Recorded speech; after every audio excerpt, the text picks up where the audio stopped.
What's up, guys? Welcome to another episode of Life is Cooler with AC. I'm your host, Alex Cunningham. And today, so I don't know, Riley, what last name are you using right now? Well, my real last name is... Okay. But I've performed underneath O'Shite. Okay. But there's a funny story around that as well, how that came to be. Yeah. I've been doing this for a while. Yeah. No. Well, you haven't been doing it for a while. Well, I either. haven't done it for a while. Yeah. But I used to do it for a while. And when I was doing open mics, I always thought it would be funny if it was sort of like an inside joke for me. Yeah. Go do a show and it's open mic. What's your name? It's whatever. It's Bob Willis. It's whatever. Yeah. And bounce around like that, and then I'd show up to an open mic, and sometimes there'd be someone there, and they're like, "Oh shit, it's you." And I got that a few times. I was like, "Okay, that's kind of cool." Yeah. Oh shit. So that kind of developed into Riley O'Shite. Okay. Oshyt. Gotcha. Okay. No, I like it. from. I just assumed that you were like super Irish.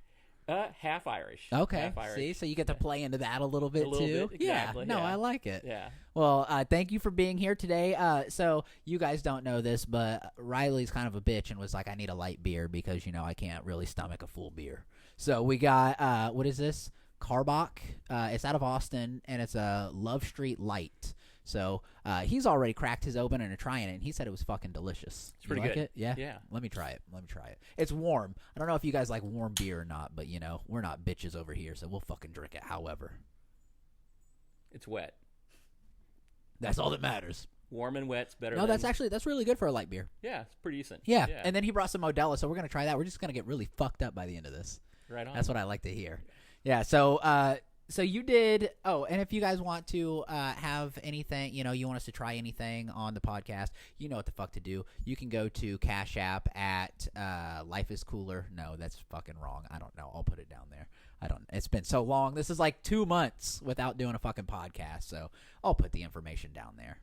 But yeah, man, thanks for being here and wearing your gay-ass shirt.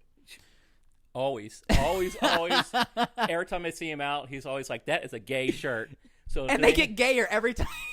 The first time I met you, you were like, "Nah, this is my gayest shirt." And then every time it's gotten worse. They're soft. Yeah. What is it like? Is it actually silk? It's not silk. I'm not quite sure. He's like, I don't know. He said, I just got it from the fag store. Dillard's. Yeah. Yeah. Pretty much. Fitting. They know me in there. Right. They're like, oh, no, right over there. They whistle to you. Yeah. There's the rainbow section. Exactly. They're like, you know where to go. But so you did this for 20 years, stand-up comedy for 20 years. I'd say, yeah, probably a little bit longer even. Yeah? Yeah. Because my first show, I was like 15 when I did it. Wow. Yeah. So why? It's frustrating to me that you have quit. It kind of ran its natural course. Yeah. And it got to a point where I'm like, okay, I think I've said all that I wanted to say, and it feels like a good time to step down and kind of focus on other things. Focus on other things. But you never run out of shit to say, right? Because life is always changing. Yeah, but the stories, kind of my stories I would tell on stage always came from what I did. Always self-deprecating. Yeah. And they were always based in reality, based in truth. Of course.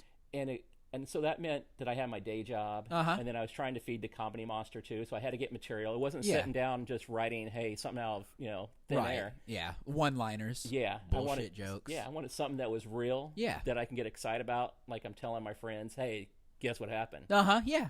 So it was always chasing that.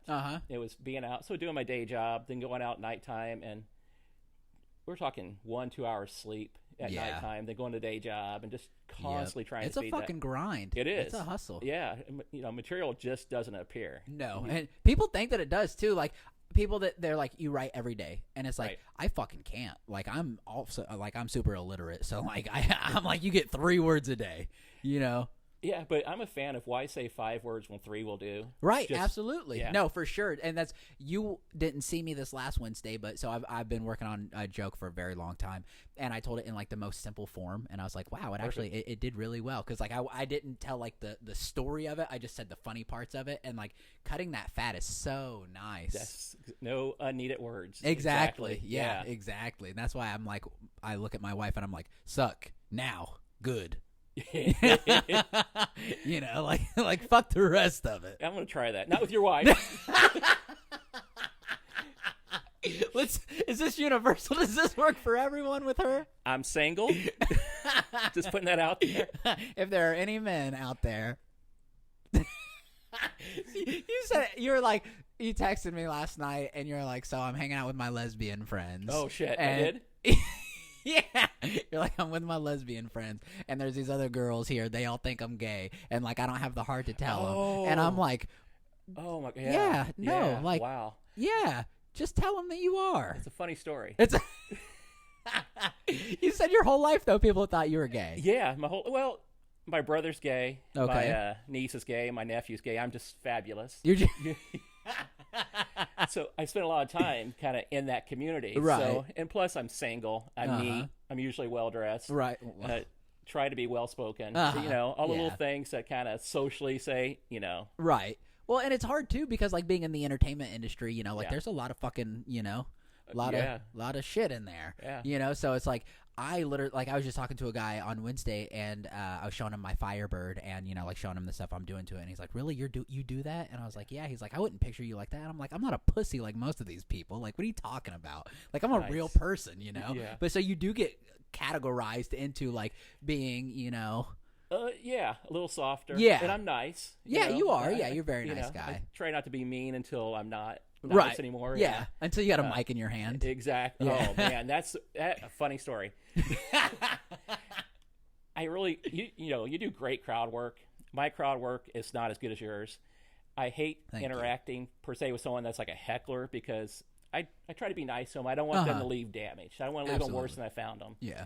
But I'm the type that if I get super kind of like tired of them, I go back to that why say 5 words when 3 will do. Just pick the right 3, and then it goes hard. Right. It's like, I'm going to shut you up now. Yeah. And there was one time when a girl was really going at me hard, but she was flirtatious and everything, and she was about 18 to 21. I have no idea. Okay. And I was like, well, this is really kind of getting old. And she kept going.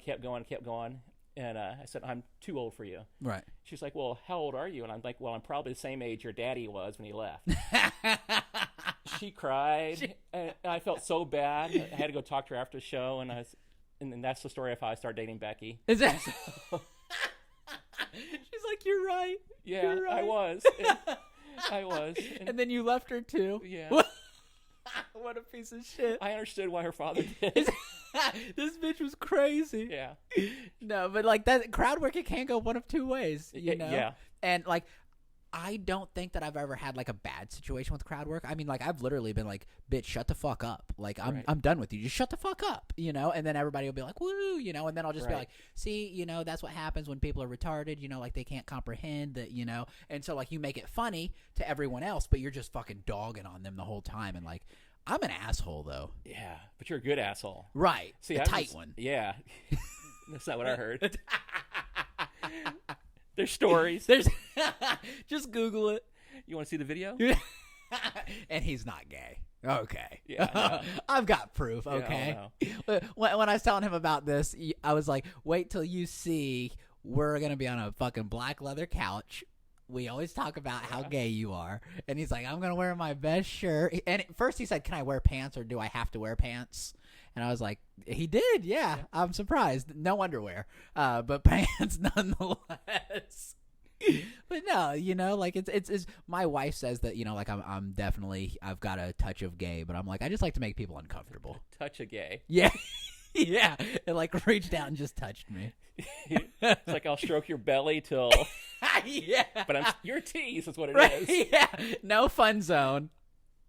That's sort of like what I got called last Saturday. Okay. I went to a drag show. Oh, yeah. Yeah. And I'm a regular at that bar. And so a lot of people know me. And I'm there supporting a gay friend. And he pulls me out on the dance floor at the drag show, and we dance because I don't want to, but he's spinning me around. I'm like, okay, small guy, I'm spinning. And then I know a lot of other people in the community, so guys come up and they try to kiss me. I turn my head, they kiss the cheek. I'm like, okay, I'm been around this my whole life. I'm gonna navigate it. Yeah. It's fine. But then these lesbian women that I met that night, they're like, you're such a tease.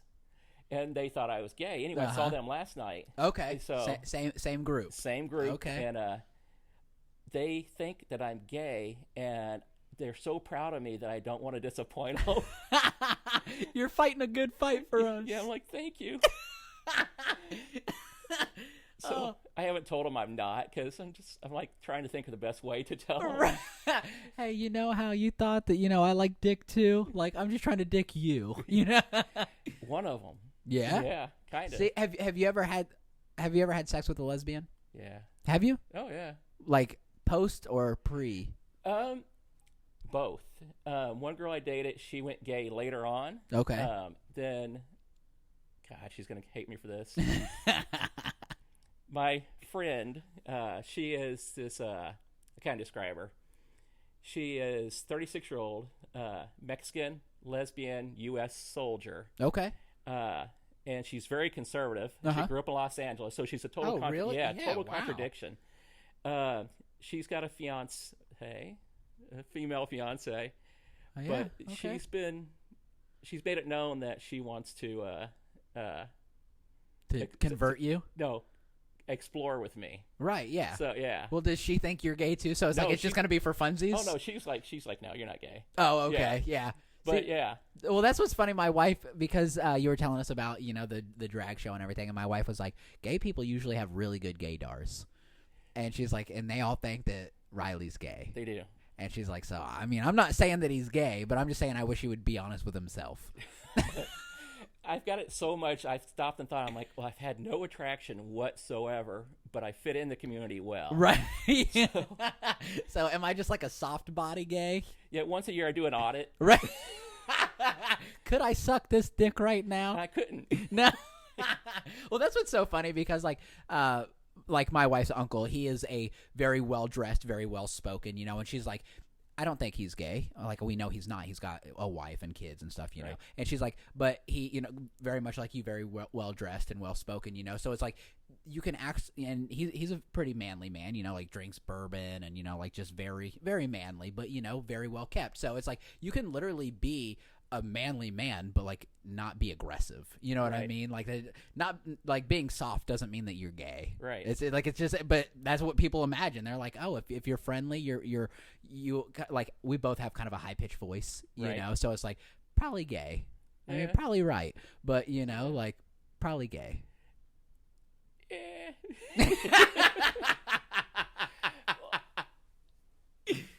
I get asked out by both men and women. Uh-huh.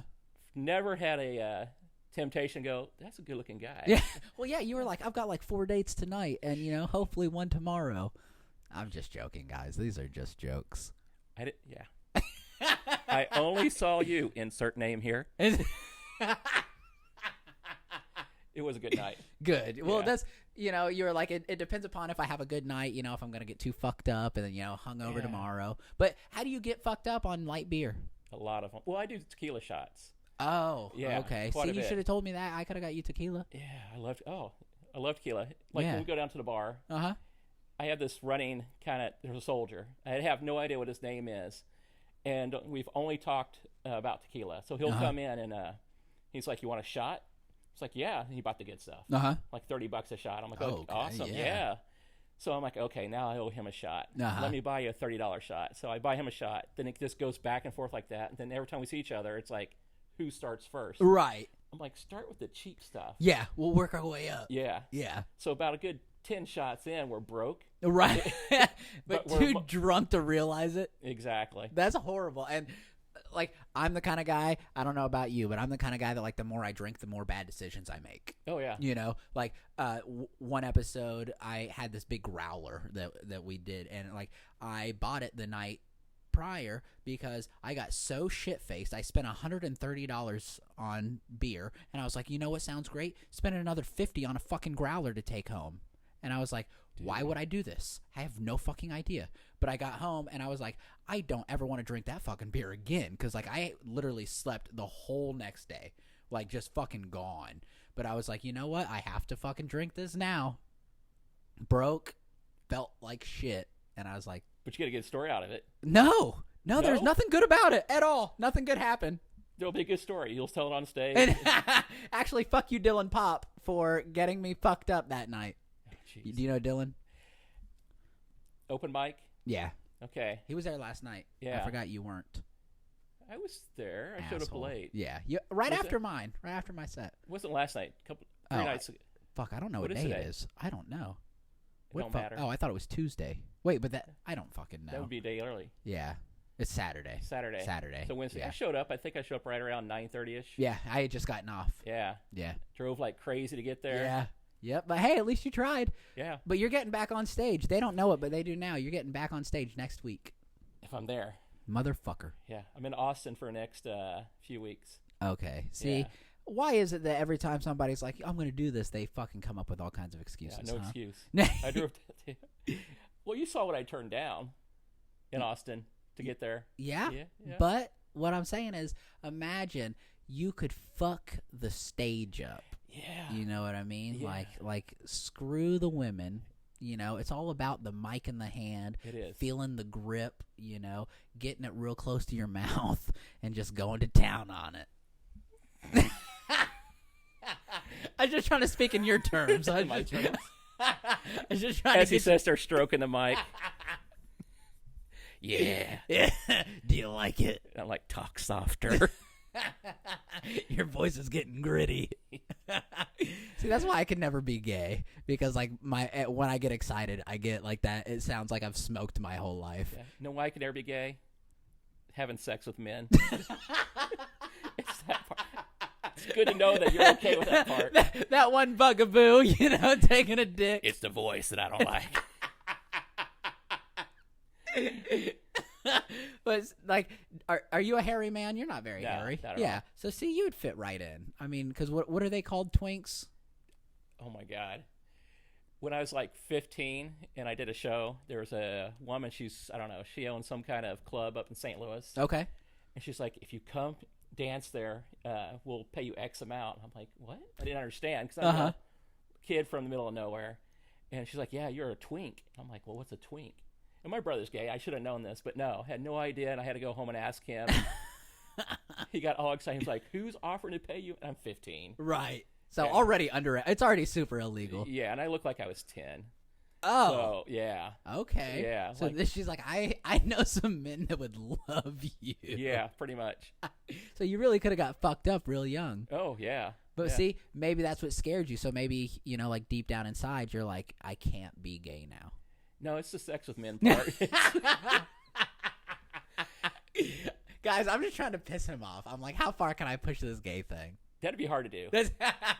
Rarely do I get pissed off. Yeah. Yeah, it's like once a year kind of thing. It's been about a year, so. Okay, well, we're right on schedule.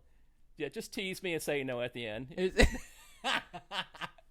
But so, do you like, because you did comedy for 20 years-ish? Ish, yeah. Yeah, but it's been about 10 years. Yeah, so do you see yourself at all, like, getting back on it? Like, even for fun? Like not serious, like, just for fun? Well, yes and no. There's that comedy monster in each of us that kind of just drives us. We want to get on it and ride it. But when I finished on such a perfect way for me. I was like, I was satisfied. I was happy with it. And it's getting back on that. I feel like, man, am I going to tarnish that? Yeah. Because I left so well. For sure. So happy with it. But then again, I'm like, man, I could really do this. Yeah. This is fun. Because so many great memories came, not from necessarily the show, but what led from that show afterwards. Just the access or the event or meeting someone that took my life in a different direction.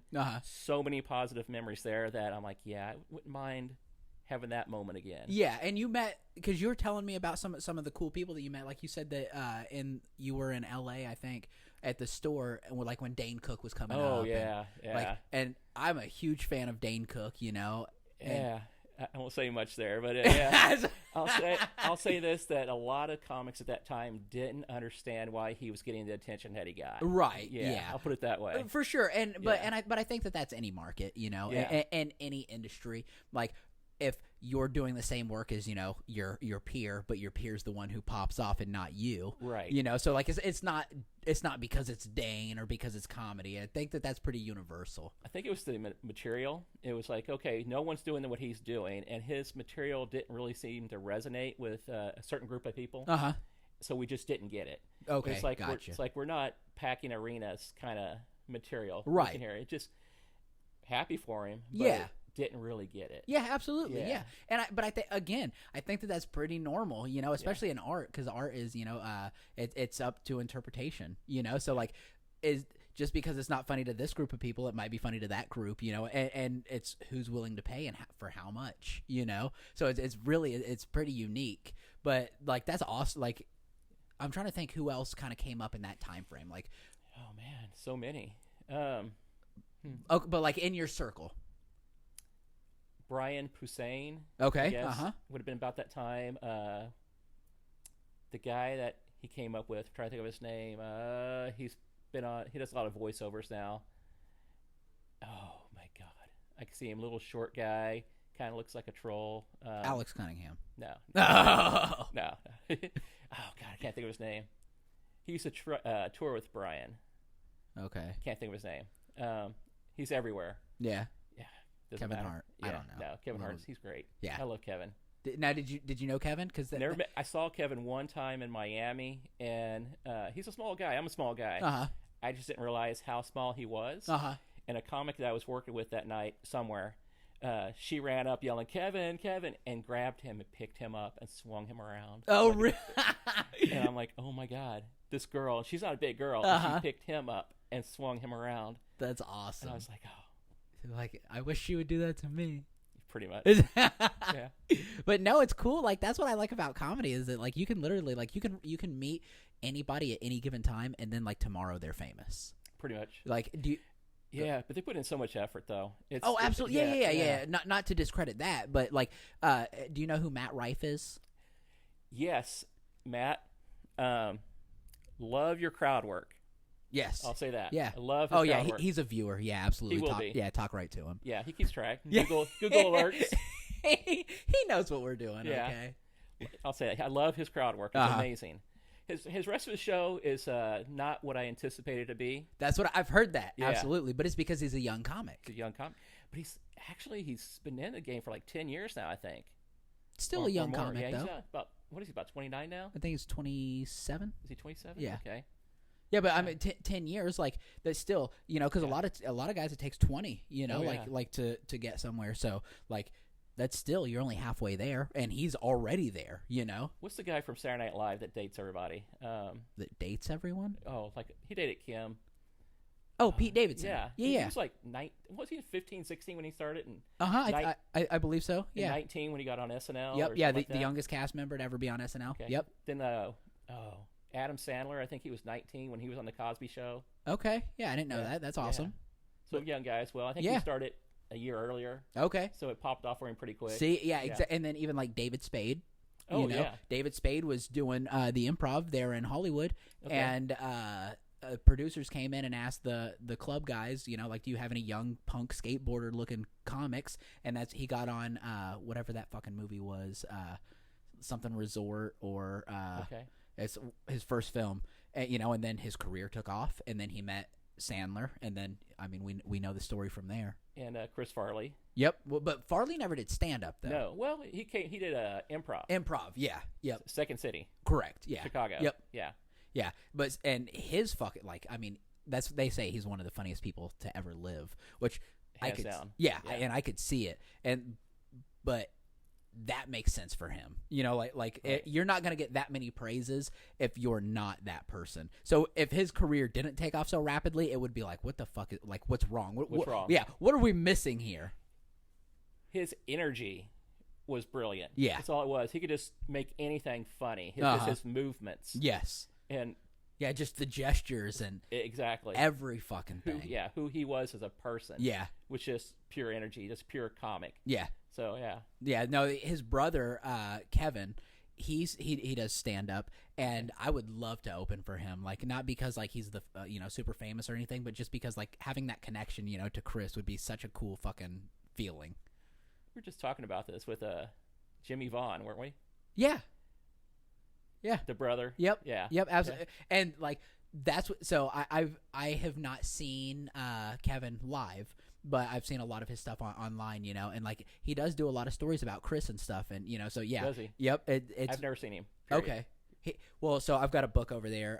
It is the Chris Farley show, and like so all the brothers wrote it, and you know, like they just talk about Chris and like interview different people, you know, like David Spade and, you know, Sandler and all those guys, and they definitely live off of the Farley name, you know, and I don't know that I don't know, that would be so hard. Yeah, to anytime you have to where you get work based on who your family member was. Right, exactly. But look at the Baldwins.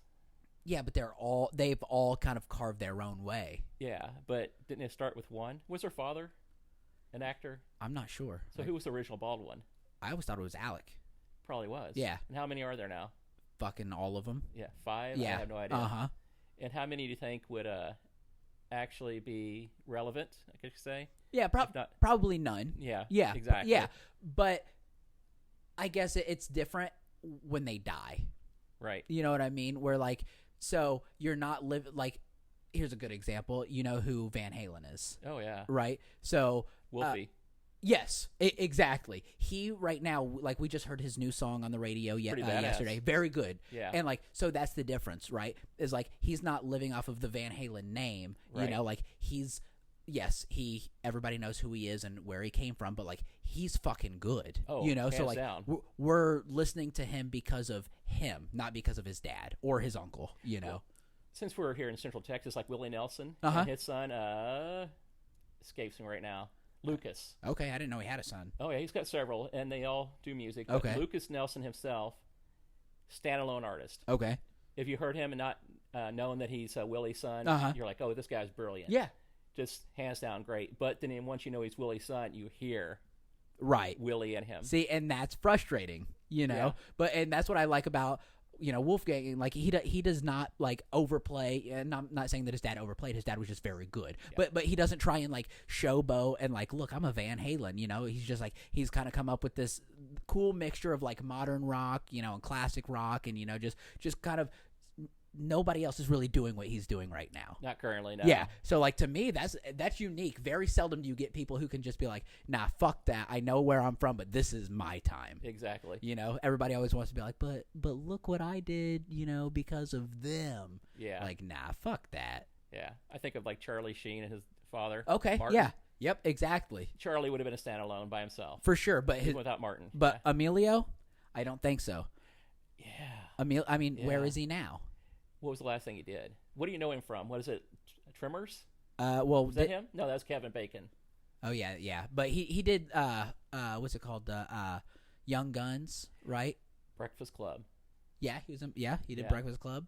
Yeah, but so you're talking about a long time ago. I mean, because Charlie even had him on like 2.5 Men and stuff, you know, like just as little bit parts. But like, what's he doing on his own? Nothing. Yeah. Sorry, Emilio. I didn't mean to shit on you. Again, one of our listeners. Yeah. Yeah. I saw him on the list for next week. Yeah. It's going to be a long week, so you guys just keep waiting. Yeah. So we got Emilio, and who was the other one that's coming? Charlie will actually be here. He'll be here first. All right. Yeah. So, no, you know, that's you said you know some people, you know. A few. Yeah, you know a couple people, and I'm going to use you as a fucking resource to get some cool people on here. Oh boy. I owe them favors. Well, you know.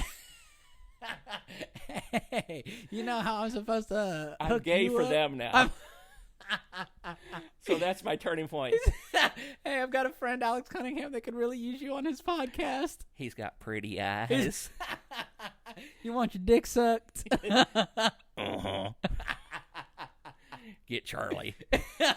So, I'm gonna name drop here for a second, but you said that you know the Kinnisons, right? Well, I know Bill. Okay. The brother. So did you meet Sam? I wish. No. Okay. Yeah, but I got to know Bill a little bit, and he's a good guy. And, yeah.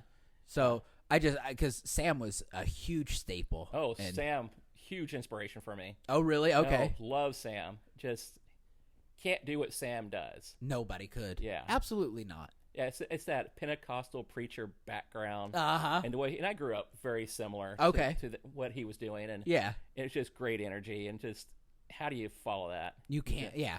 His material, only he could do. Uh-huh. I mean, if you stole his material, I don't think anyone else could do it. No. And, like, I was just watching him. There was a fucking TV show that I was watching, and he was calm.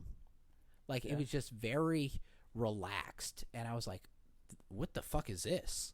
It's like, this is so weird. And he was just like, he played somebody's teacher or something, you know, and then he was just like talking, you know, whatever. And then it wasn't until the very end where he started screaming at him. And I was like, okay. I was going to, if this went just totally calm the whole time, I was just going to shut it off. I was like, I'm just fucking done with this. Done. I've never seen that. Well, I've seen it, a couple of videos to where he was kind of setting you up a little bit. Kind of goating you in. Like, right. You know, like, come here. Yeah, it's okay. I got the candy. You know?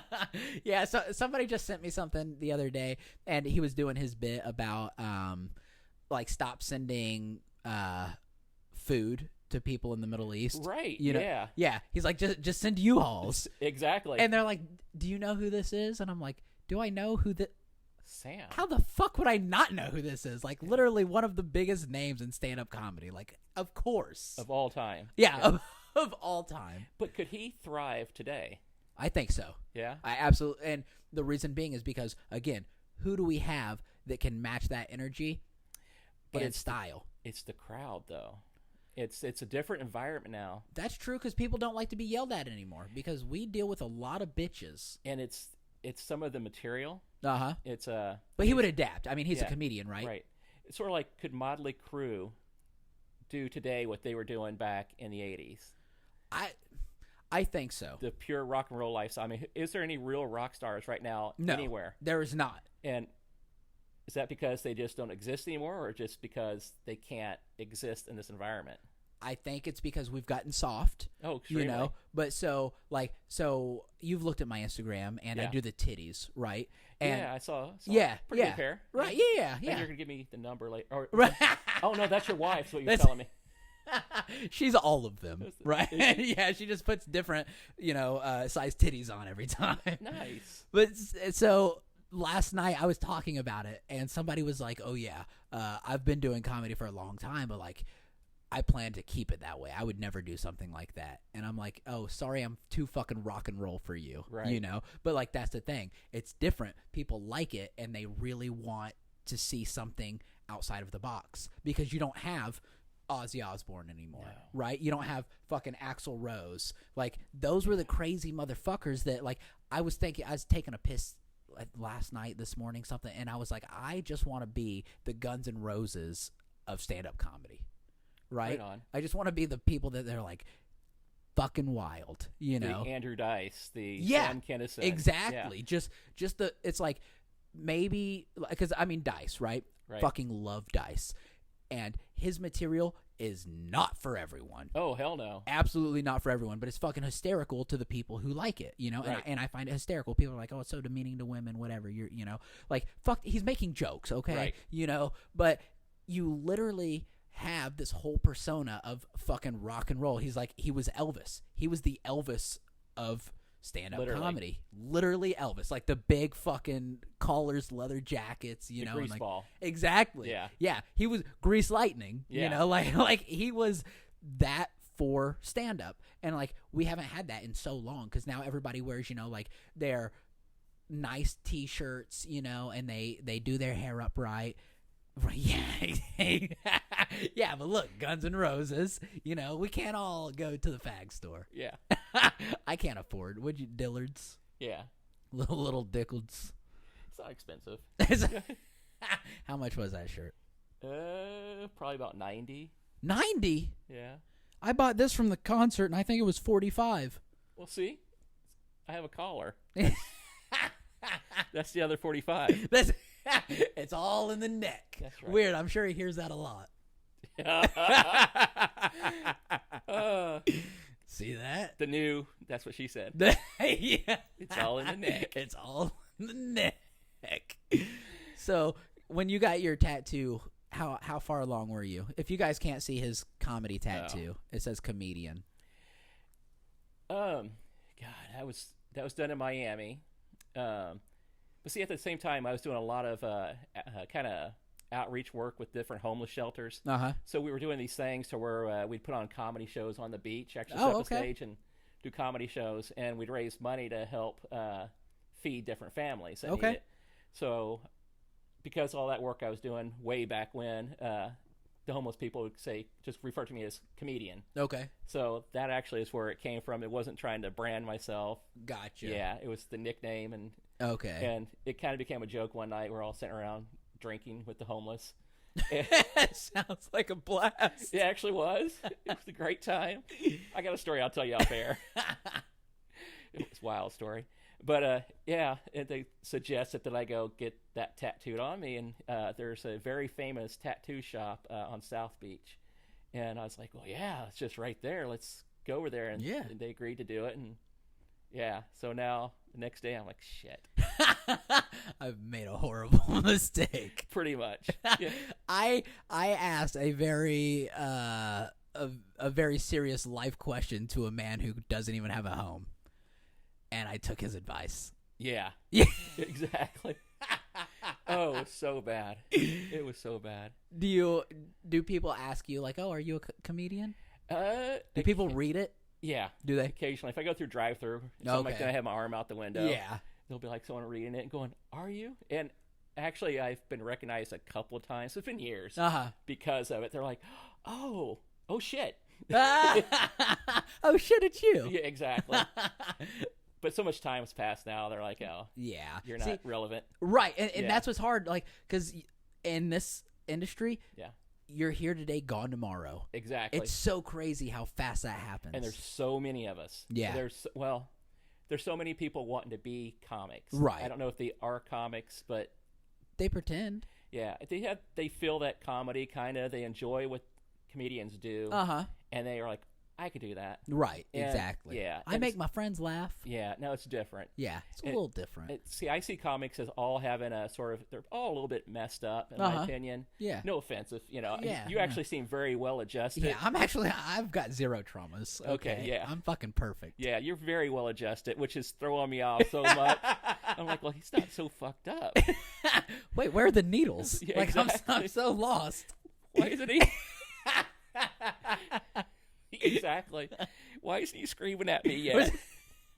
I've been here an hour and haven't got hit. Now, see, and he's telling me he's not gay. Yeah. He hit me from the back. Punched me back in the head. It's all in the neck. Yeah, it's a donkey punch. Who do you think's going to know what that means? No one. Yeah. Google donkey punch really quick. Do us a quick favor. Pause this. Yeah, pause it. Go Google it. If you feel like you want to come back,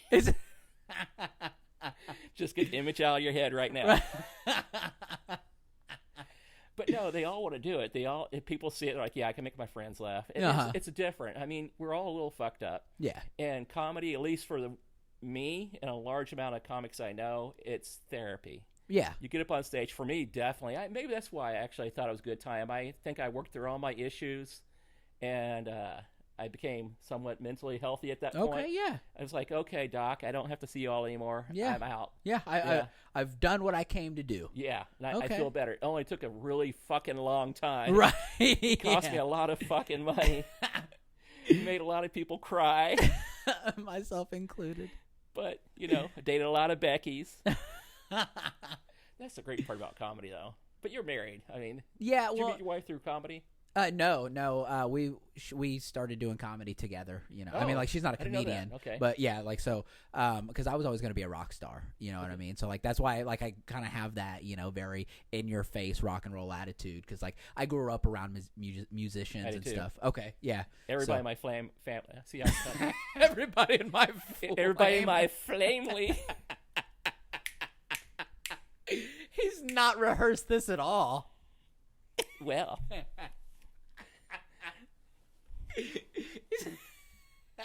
Hi. I knew it was going to come out. I figured you were going to have all buttons down, so they just kept popping as the conversation went on. I have one with a zipper. I'm sure you do. Looks all 70s. What do you think? Just real slow. I did that a few weeks ago. Did you? Okay. Should I name the bar that we hang out at? Yeah. Okay. Hanging out at Moe's. And shout out to Moe's. Yeah, shout out to Moe's and the two Chelseas that are bartenders. It's the greatest bar in Central Texas. I love them. I go there because I trust the bartenders to make sure that I'm going to be okay because I do really stupid stuff. Right, yeah. So they know the rules I've kind of established for myself. Like, okay, that's good. It's like if I start to break one of these rules, they actually give me the boot. Oh no, they don't give me the boot. They actually will redirect me to where like I have one of the rules is I never leave the bar there with someone that I don't know very well. Okay. And I introduce them to everyone that I know well. So I'm like, this person's okay to leave with. Okay. You know? If you see me leaving with that person over there, calm it down. And it's pretty much every night when you go into Moe's, and not trying to get people to flood to Moe's, but Moe's is kind of a special environment. It's just, it's intimate. Yeah. And you're going to meet people. They're going to meet people that are wanting you to spend time with them. Right. Yeah. So, yeah, it happens quite a bit at Moe's. Moe's is that place. I think it's probably just your tattoo mixed with the shirts. People are like, yeah, this guy's got money. A little bit. He's got money, and I don't know what he's into, but I'm going to find out. That's their thought. Pretty eyes. It's your ojos. Did I say it right? Okay, oh, man. I got a story I could tell. I don't know if I can say it. It might get me canceled. Oh, good. Should I tell it? I fucking cancel me, you pieces of shit. Okay. You can hear that I got a twang. I worked for 5 years. I grew up in Missouri, so we have a strong country grammar. There was a lot of words I couldn't say. Like some words I have to stop and think about how to say them before I say them, like tour. Tour? Yeah. Okay. I used to be up until probably 30 years old. It was tour. Yeah. They're like, oh, where's, whoever. They're out on tour. Ian's going down to the creek. And it became real obvious to me when I was probably like 18, 19. I went out to San Francisco, sat at this Chinese restaurant with a... God damn. San Francisco. The more he talks. I was at San Francisco. And I'm sitting at this Chinese restaurant. Everyone that I'm with is from San Francisco. I know, I'm just digging, huh? And they all order, and the Chinese waiter gets to me, and I order, and he looks at me and then looks at my friends, and this is going to be a horrible accent. He looks at my friends and goes, "What he say? You point at number." And he tapped on the menu, and I'm like, "Number 4." And at that moment, I'm like, okay, no one understands me out here. My twang is so bad that I have to start working on it. It took 5 years of working on it to actually where it was not so countrified. Right. Now, jump back to that time period to when I hadn't started working on it yet. And I had this neighbor, and I was staying out in California. And I'm going to spell his name first, and you all can sound it out. Okay. He's from South Africa, and his name was spelled Naeger.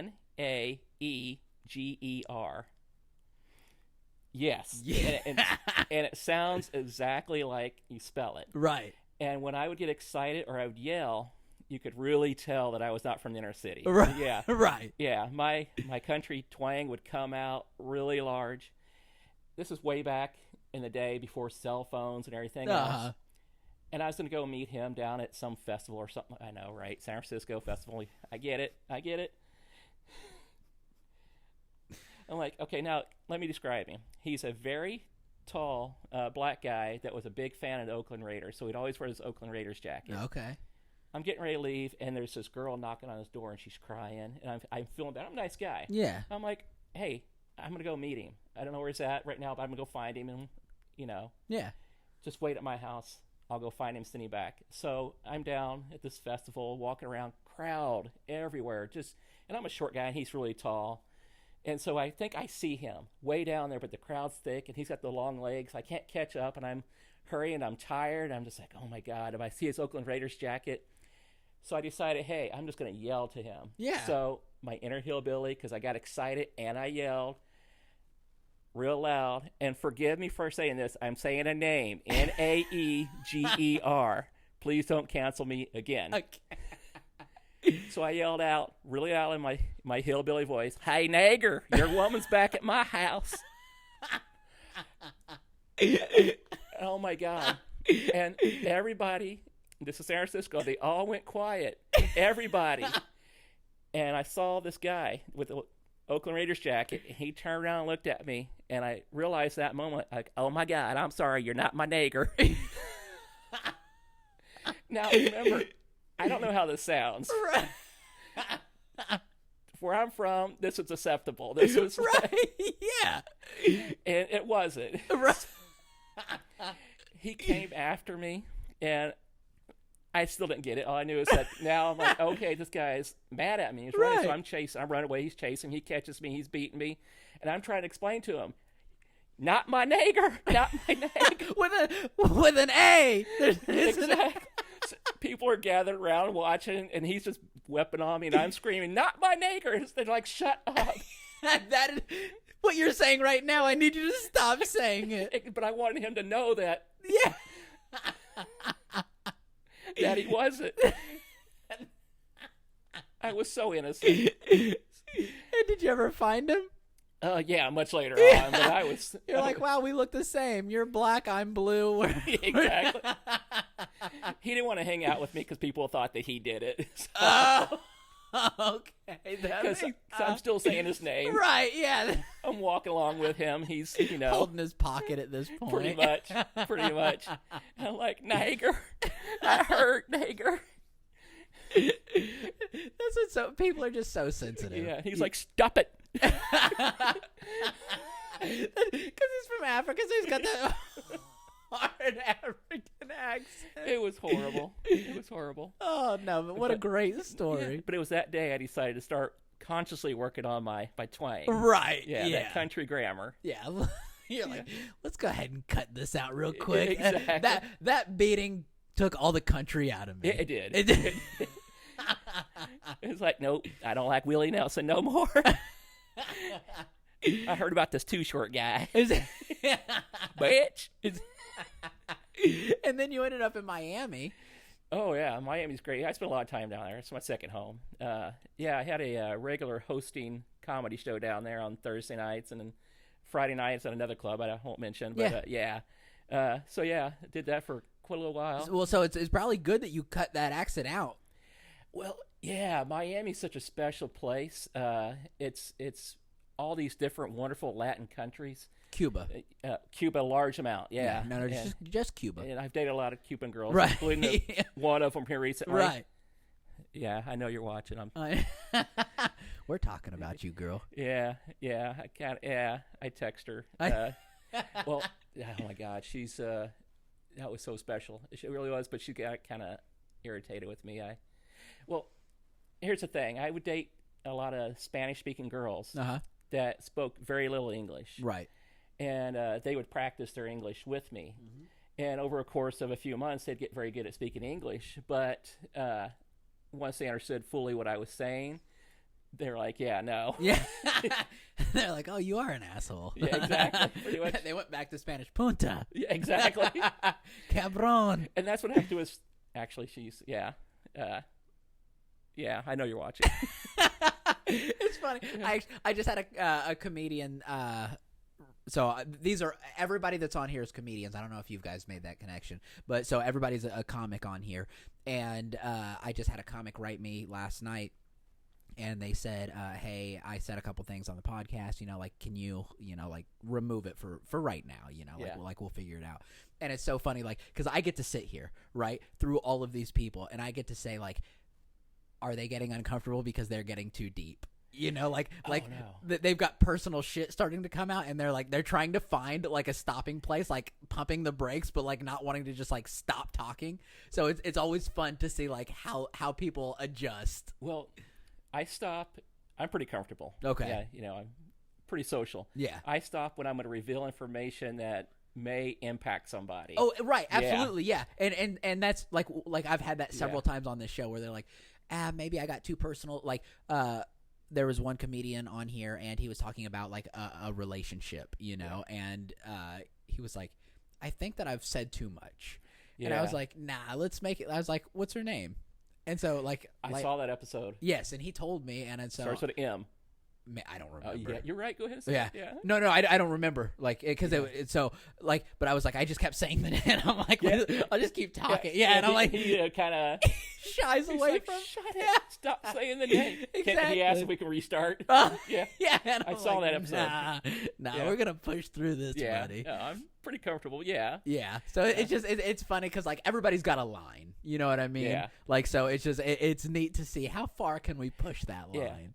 I'm pretty open. Uh-huh. Which is good to be on stage. Yo, absolutely. Yeah, when I start to impact somebody, except with Naeger, again, Naeger. It's do that one. Oh yeah, that's pretty good. Good. Yeah, it's one of those low carb beers. Yeah. So, so I didn't mean to interrupt your story. No. I was just excited about trying a new fucking beer. Yeah. So, cerveza means beer in Spanish, if you motherfuckers don't know. But you are Cuban, right? Half. Yeah. You've seen the picture of my parents, right? I'll show them to you later. Yeah. He's like, oh yeah, you've seen all of my family. You know, like, I feel like you have. Yeah. If you see my family, my mom, my parents have passed away. My mom, red hair, very pale Irish woman. Okay. You look at my dad, darker than me, straight up Cuban. You look at me like, yeah, but he's like darker than most Cubans. Oh, okay. Yeah. You're like, okay. He's like, what part of the island is he from? Right. Yeah, so are you first generation American then? He is. His parents. Oh, he is. Okay. His parents came over from Cuba to Miami. He was born in Miami. Gotcha. Okay. Then they passed away. So you have family there then? Yeah, but here's the thing. His parents passed away, and he was adopted. So and he was brought up to Missouri. So I don't know his adopted. So I get a little nervous when I date Cuban girls because I'm like, maybe. Could it be? Yeah. You know, and then I'm like, well, I am from Missouri, so it's okay. Right. Do you have any kids? No. So, okay, I was going to say, because if you ever had like a little mongoloid or something, you'd be like, I know why. Yeah, I know why. Yeah. See, they'll cancel me over saying mongoloid. I think that's a good word, isn't it? No, you're not. Yeah. No, you know, all of a sudden, it's if you call the little special needs kid down the street Mongoloid Mike, you know, like all of a sudden you're an asshole. Wasn't that the politically accepted word at one point, and it was used to replace another word before it? I think so. Well, yeah, but so was the N-word at one point. Yeah. You know, like I think that one's frowned upon at this point.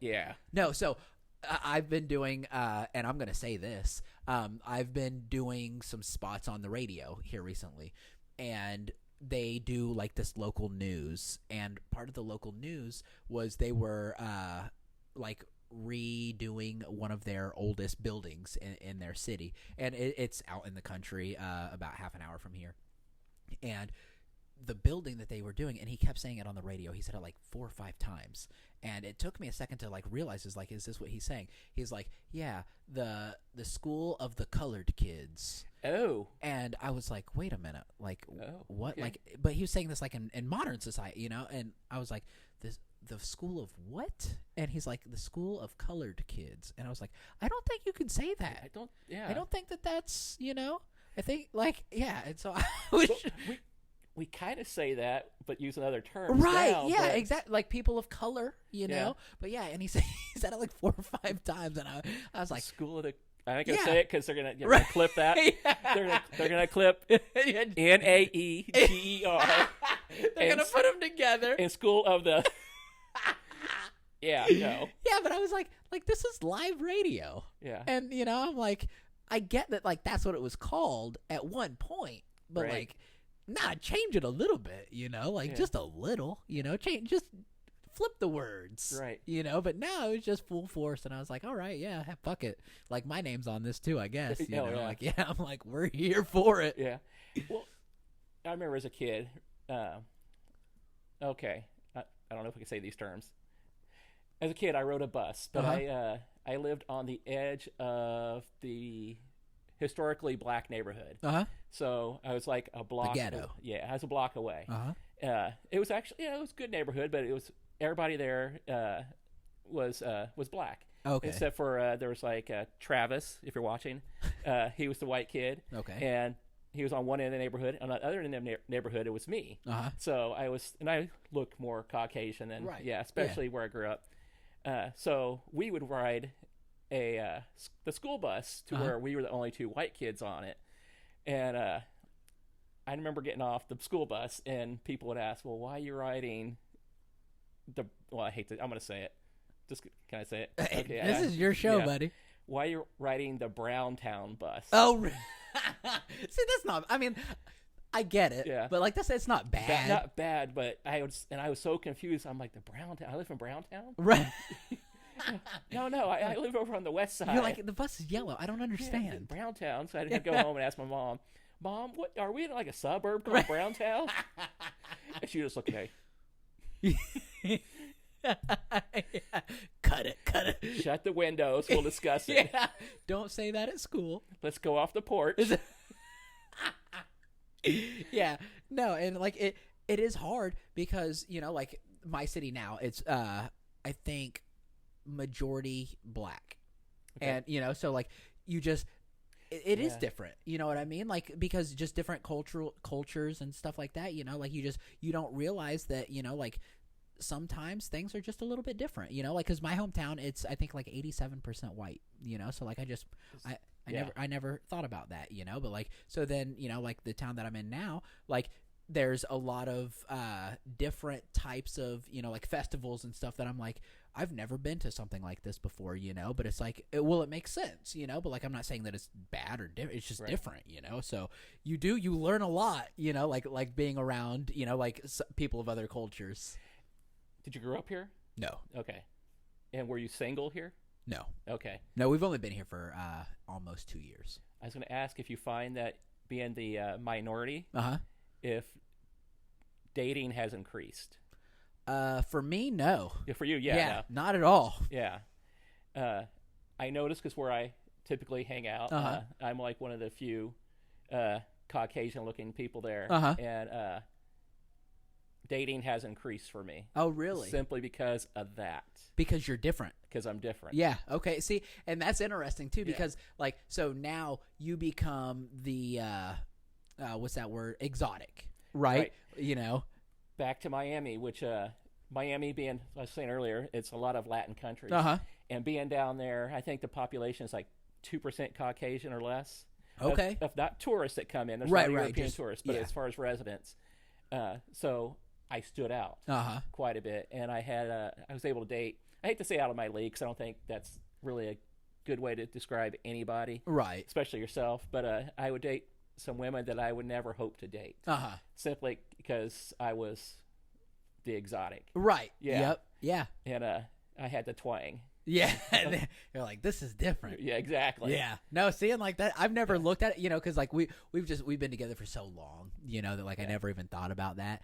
But that's interesting because like you hear like because we've got a lot of soldiers and stuff here, and like in Germany, if you are black and you go to Germany, the girls love it because like they've never seen it before, So it's like.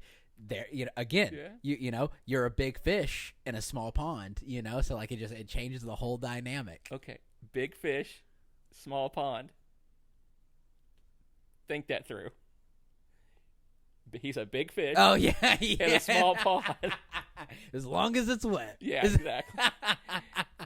And warm. And well, I mean, tropical. Miami. Yeah, I love Miami. Oh, look, you see my mic just fell when you said Miami too much. Yeah. It was like, nah. I've been to Miami. No, Miami's nice. I love Miami. Yeah. When are you going back? There is a special someone that lives in Cuba now. Okay. Used to live up here. Lives in Cuba now. And I'm supposed to go down to Miami and meet her at some point. If you don't tell me when that happens, okay, I'm going to be very frustrated. Because if she's coming here from Cuba... I assume it's a she, right? Yeah. Okay. I just from the back. It's waxed, okay? Yeah. Tucked. I'm looking for Cuban cigars. She can't bring them in. Oh, absolutely, she can. She can. She can. Okay. The embargo's gone. Oh. Yeah. Okay. So you can bring. I think it's like up to 5 cigars, but it can't be over like $800 worth. Okay. Yeah, so there are limitations, but you can't sell them in America. But you can bring them. Okay. Yeah, in your luggage, yeah. Now, a few years ago, American citizens could travel to Cuba. Right. That has slightly changed. I believe you have to be part of a tourist group now. Okay. Or have like direct family members there. Okay. But there is a way around it. If you fly to Mexico, then you can fly into Cuba. Oh, okay. Yeah. So it's not direct from America. Just not direct. Okay. So we should go. Yeah. Yeah. Yeah. I mean, you make good money. Yeah. I'm a stand-up comedian. Yeah. You know. Everyone thinks I make more money than I do. Well, you got the tattoo. Yeah. Well, yeah. And the $90 shirt. $90 shirt. It's my only shirt. I don't even wash it. Yeah, no. It used to just be white. Yeah. This isn't a design. It's sweat marks. Sweat marks. So we're right at our hour mark, but what I always do, we've got random questions from random people just to kind of get in the mind of a comedian, you know. So some of them are good. Some of them, you know, are random. So let's see what this one is. All right. What color are your underwear? What makes you think I'm wearing underwear? Are you not? Are you really not? Yeah, I am. Okay. Today. What color? Black. Are you? You don't look certain of that. He's gonna check. Welcome to the couch. Are they black? I don't know. Your hand's in the way. Well, yeah, but with blue stitching. They have blue stitching. Yeah, okay. blue stitching. Just kidding. Yeah, I think mine are gray. For an after show. For just getting ready. Have you ever freeballed though? Oh, all the time. Do you really? Yeah, all in the time. Jeans? Not so much in jeans, especially if they're not, you know, if they're tight. No. Yeah. Yeah, because, oh my God, that reminds me of a story. I think I told you about when I was doing the nudist resort. No. Oh, we're at an hour mark. We can't tell that story. We're too long. I apologize. You want to hear it? Yeah. What the fuck? This is years and years ago. This is way back before, you know, internet and all that kind of stuff. Uh-huh. Young guy. There's this nudist resort. I won't say where, but they have a. What, you want like what state? It'll give it away if I say the state. Okay, what region? Is it tropical? I'll say it's warm. Okay. It's very warm. Okay. Very, very warm. And they have, once a year, they had a nudist convention. Okay. So you have about, you know, it's like the all-stars for nudists. It's like the good-looking ones show up. It's like, yeah, I know, right? Yeah. It's like 2,000 nudists from all over the country would show up. And is it like invite only? It's open to anyone that belongs to, I believe, you have to be part of some kind of nudist kind of organization. Okay, so it's like the Illuminati, but like with, you know, dicks and vagina. You're right. Okay. Yeah. So as long as you're part of in good standing of that nudist national membership, whatever, from what I understand. But they have different bands come in, and they're just like, okay, we've seen your show. Why don't you come out and do an act? And I'm like, okay, how long? And I'm thinking 20 minutes. So you were performing. You weren't just like hanging out. I wasn't just hanging out. Well, I hung out later. Right. Yeah, which was wild. But it's like, okay, I'll come do it. I'm like 20 minutes. Like, no, can you do an hour? I'm like, shit. That's, I mean. You're like, nothing about me is long. Yeah. Okay. Yeah, right. And an hour is long. Hour is a long. As a comic, an hour is a long time. That is the pinnacle. Yeah, and it was during the daytime, outside on a stage in front of 2,000 naked people. And it's hot. Hot. So I walk on stage and I look out and instantly I'm dressed. And I'm looking around. I'm like, man, there's a lot of really good-looking people here. Yeah, and I felt overwhelmed. I felt like, man, they're all naked. They're looking at me. So I just casually got undressed. Okay, yeah. I'm like, I stripped down. I'm not shy. Just like, boom, okay. Yeah, fuck it. Here I am. I learned some things about myself that day. Now, as a comic, you know, you take the microphone off the stand and you move the microphone. Yeah. Well, I had already done that. So I'm naked and I'm walking around doing my show and everything. And then my show is over, so I went to grab the stand, bring it back, put the microphone on it, and I felt and I was like, oh, shit. What was that? I knew what it was. Uh-huh. I learned that you put me outside on a nice hot day in front of 2,000 very nice-looking naked people. Something's going to happen. The wind blew right. The wind was awesome. Wind was awesome. So it's, you know. Yeah. And I had that realization, and everyone's looking, and I don't know how long it was that way, but they knew, and it was on their look on their face is like, oh, he knows now. They're like, okay, we get it. Yeah, he didn't know this whole time. Did not know. Had no idea. You've got the pre-cum dripping from it. Probably. No one else would touch the microphone stand after that. And I learned, I was like, okay, and I'm short. And when I got off stage and everything, and I'm walking through the crowd, I learned that most of these people are tall. So I have all these. Of course, the guys thought I was funnier than the girls. Right, you of know, course. They were a little bit. So they are all gathered around. I'm trying to get through the crowd and get out, and I'm like, well, you know. Yeah. So I'm like having to beat my way out with both hands. And it was pretty wild. It was a pretty cool club. They had like they had a restaurant, they had a nightclub. It was just everything.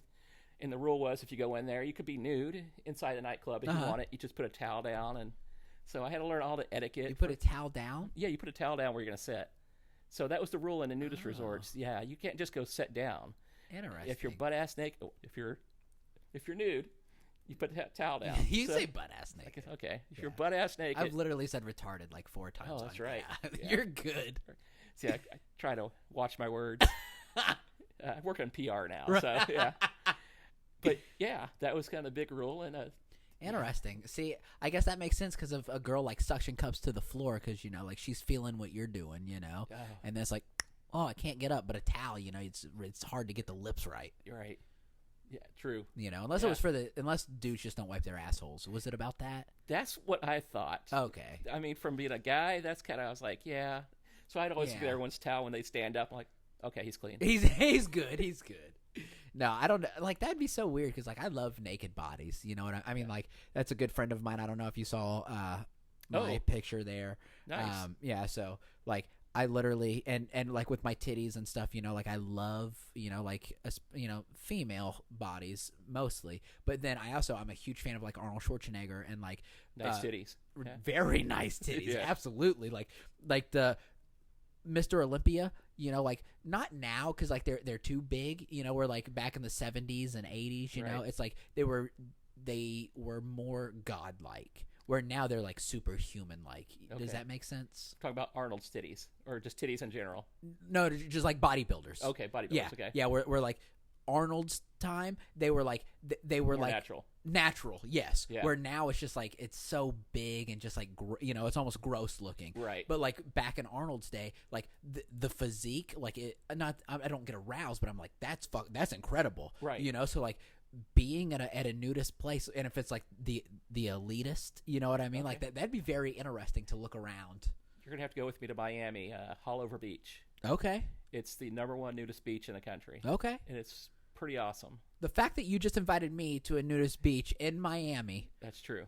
And this whole time, I was going to drop you off. I was going to drop you off on the gay end. there's the fact that he knows where the gay end is. Well, yeah. Well, yeah. So, okay. Hollover Beach, it's on like the northern half of Miami Beach. It's like South Beach, and you go all the way north. And it's right before you get to Sunny Isles Beach. Okay. So Sunny Isles Beach, I had someone special in my life that lived in there's 3 towers there. That's Trump Tower. Okay. And they overlook the gay end of the Hollover Beach. Oh, really? Trump Tower does? Yeah. That's funny. So there's like 3 towers. There's like 1 tower beforehand, and there's like 3 Trump towers. And my friend lived in the first tower, and it would overlook the gay volleyball area. That's hilarious. And I had no idea. So I'm like, 40 floors up or whatever. And I walk out and everything. I'm like, oh, the ocean. Oh. And some shrimp. Yeah. Well. I'm like, couple clams. Yeah, it's like I was going to take a walk on the beach, but. I'm afraid I would trip over that. Reminds me of a story. I'll tell that one sometime later. Great story, but it was happened on the non-gay side. Yeah, which you had to go through to. Okay. To get to the gay side. No, to get to the non-gay side. Oh, okay. To the gay side, yeah. So it's Yeah, because with nudist beaches, there's usually only like 1 or 2 entrances, right? It's wild because it's a main road, and I think the roads you can check on the Should Google just Maps. be US 1, right? Well, it's or US, is it A1A? I don't think that's US. It's called I think is it Cleveland Road? No, Cleveland Road comes off of it. I believe it starts with C. There's one main road that goes all the way from the tip of South Beach all the way up through, all the way to like Fort Lauderdale or whatever. And it's I can't think what it's called. I want to say it starts with a C, and it's not. It could be Cleveland, but I think Cleveland Road is actually like a little loop road. So it's probably called that in Miami, right? But like the main highway because probably. So there's 2 main roads, and the one like that's like actually on the beach should be A1A. That's probably what it is. And then US 1 is the It's not a highway though. It's not a highway. Okay, so it's probably A1, like people like in Melbourne. Okay. So it turned to just like a one way, like right at the main beach, you know. So like you turn off and then like you can only go one, you can go I think it's south. So you had to like turn into your parking spaces that direction. Okay. So but then US 1 was like kind of like the two or it's one lane on each side, highway that like actually runs all the way up to like Maine, I think. Okay. This is like 2 lanes on each side, and it's the furthest east road in Miami. Actually, Miami, it wouldn't be Miami, in Miami Beach. Okay. Now the only road further east would be very short, and that'd be South Beach, which would be Ocean Drive. Okay, yeah. So which is just going to be a small little. Yeah. Okay, now I'm fucking interested. Now I'm going to look this up whenever we get off of here. So yeah, Haulover is like the northern part of Miami Beach. Okay. Before it crosses over a little bridge area, then you get to like Sunny Isles Beach, and then keep on going. You'll eventually get to like Fort Lauderdale. Right. Yeah. But it's I mean a lot of stoplights. It's not, and it does come. I think it comes to an end because it goes right down to the end of South Beach. Okay. It's like a little walkway there. I don't know. Yeah. I don't know. Hey, I've only been in Miami a couple times. One of my good friends, which it wasn't actually Miami. It was like West Palm Beach or something like that. Oh, you're north. Yeah. You're West Palm Beach, not Palm Beach, but yeah. Right. Yeah. And so she like got a flat tire, so like I drove down there and like helped her change her tire, and like drove back to Melbourne. But like so, and I bought my pickup truck outside in Hollywood. Okay. So that's which is a little bit further north. Well, actually, would that be south? I was going to say it should have been a little further south. I think of Palm Beach. Right. Yeah. Yes, between Palm Beach and Fort Lauderdale, I believe. Somewhere right in there. Yeah. So, which I tell people, I bought it in Miami because it's all the same area. It's all the same area. Yeah. But so, I've been down there a couple times, but like I've never gone to the beach there. I've never, like done the thing. You know what I mean? So like I'd fucking love to go down there.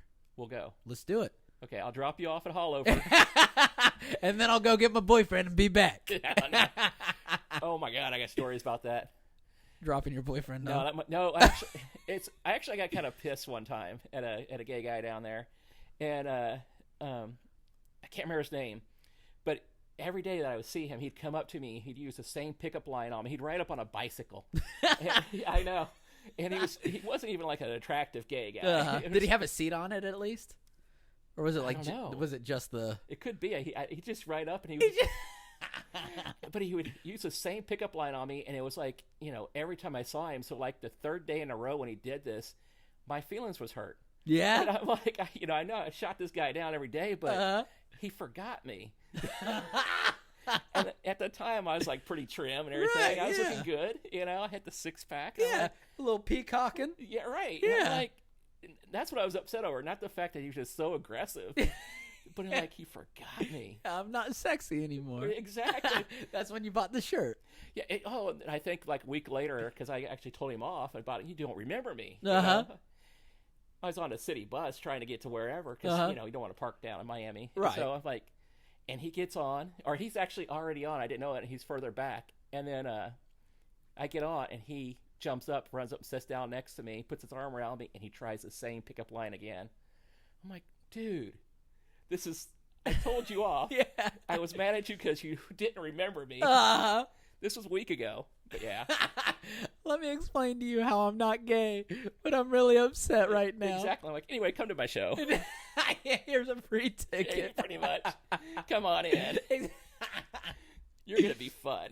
You're going to love this. He didn't show up. Really? Yeah. I just wanted to show him what my mouth could do. Okay. For an hour. Oh my God. I already saw what his butt could do. No seat having. He was pedaling like a motherfucker. But man, I know that we hit our hour, and I know you're a fucking busy guy.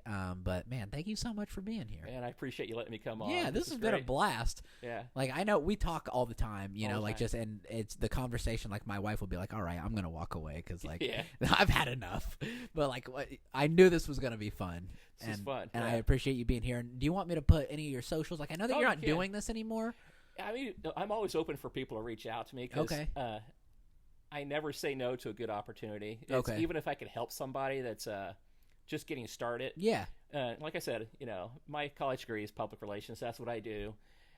If you just need a little bit of direction, yeah, I'm all for that. Okay, yeah.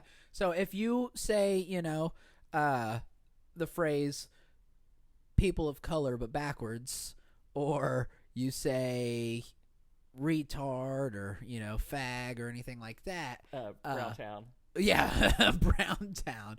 Riley's gonna help you out. He's going to tell you what not to say. And how to get out of it. Watch this now. I'm going to get canceled, and I'm going to have to uncancel myself. Your work is going to be like, hey, buddy, so we saw your video. Yeah, oh, my God.